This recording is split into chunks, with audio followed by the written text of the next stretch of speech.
اعوذ باللہ من الشیطان الرجیم بسم اللہ الرحمن الرحیم۔ معزز سامعین، آج ہم طلاق کے متعلق گفتگو کریں گے۔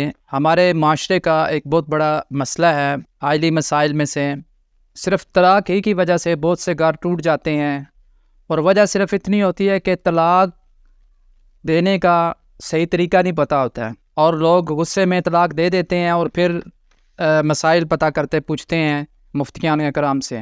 طلاق سے پہلے ہم جاننے کی کوشش کریں گے نکاح کے متعلق نکاح جو ہے یہ لغوی معنی ملانے اور جمع کرنے کے نکاح کے، تو قرآن کریم میں یہ الفاظ استعمال ہوا، عقدۃ النکاح کی اصطلاح بھی استعمال ہوئی ہے۔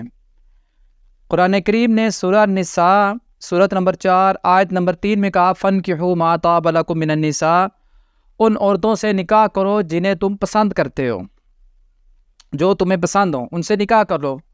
تو سوال یہ پیدا ہوتا ہے کہ کیا کوئی بھی کسی بھی مہذب معاشرے میں یا کوئی کسی جگہ ایسا بندہ آپ دیکھتے ہیں کہ جو کسی کو پسند کرتا ہو وہ خود سے نکاح کر لے، خود سے بیوی بنا لے؟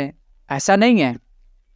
ہر معاشرے میں کچھ قواعد و ضوابط ہوتے ہیں جنہیں قرآن نے میثاقاً غلیظا، پختہ معاہدہ کہا۔ قرآن کریم نے نکاح کو پختہ معاہدہ تعبیر کیا، مضبوط کانٹریکٹ جو کہ آپس میں طے شدہ ہو، اور وقت کے حساب سے حکومتی سطح پر آئلی قوانین میں تبدیلی بھی آتی رہتی ہے، اور یہ ضرورت کے تحت یہ ایسا ہوتا ہے اور ہوتا رہنا چاہیے، مگر بنیادی شرائط ہمیشہ ایک جیسی رہتی ہیں۔ قصہ مختصر جو آپ کو بتانا چاہ رہا ہوں کہ نکاح کے آداب و شرائط ہیں، گواہوں کی موجودگی ہے، اور اس کے ساتھ حکومتی تائید یعنی سٹینڈرڈ جو مقرر کیا ہوا حکومت نے، ان پر عمل پیرا ہونا ضروری ہوتا ہے، تب نکاح ہوتا ہے۔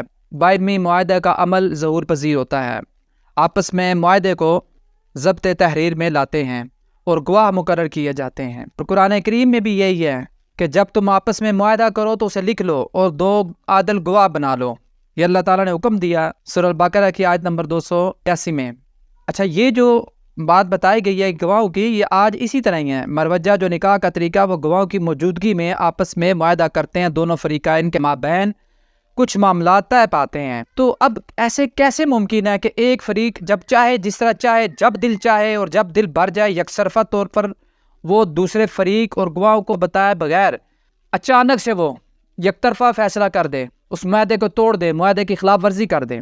ایسا تو کہیں بھی نہیں ہوتا۔ کوئی بھی آپ معاہدہ کر دیں، اس طرح یکسر کسی معاہدے کو ٹکرایا نہیں جاتا، کوئی بھی فریق نہیں ٹکراتا یکسر، فوری طور پہ ایسا نہیں ہوتا۔ اس میں بحث و تمیز ہوتی ہے، فریقین بیٹھتے ہیں، کبھی بات عدالت تک بھی جاتی ہے، کبھی جرگے تک جاتی ہے، ہر معاہدے میں۔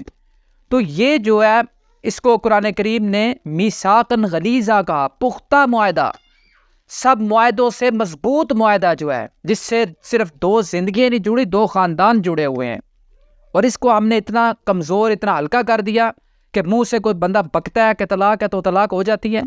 ایسا نہیں ہے، ایسا نہیں ہے میرے بھائیوں۔ اس کے لیے بھی اللہ تعالیٰ نے قوانین مقرر کیے ہیں باقاعدہ، اور یہ تھوڑی سی رداد بتانے کا مقصد یہ تھا کہ ہمیں عقلی طور پہ بھی سوچنا چاہیے کہ قرآن میں یہ تو آگے فَانْكِحُوا مَا طَابَ لَكُم مِّنَ النِّسَاءِ، تم جس عورت سے چاہو نکاح کر لو، اور اسی طرح آیا وَإِذَا طَلَّقْتُمُ النِّسَاءَ، یہاں بھی کم کا مطلب آیا طَلَّقْتُمُ النِّسَاءَ، جب تم عورتوں کو طلاق دو۔ تو دیکھیں کہ نکاح جو ہے، جسے پسند کرتا ہے لڑکا کسی لڑکی کو، تو وہ خود سے تو نہیں کر لیتا ہے، اس کا ایک طریقہ کار ہے سارا، اور قانونی بھی طریقہ کار ہے اور ہونا چاہیے۔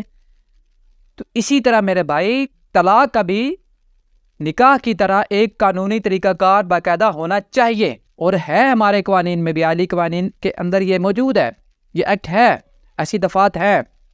میری چونکہ یہ فیلڈ نہیں ہے قانون کی تو میں نہیں جانتا، مگر یہ ایسے عالی قوانین بنے ہوئے ہیں۔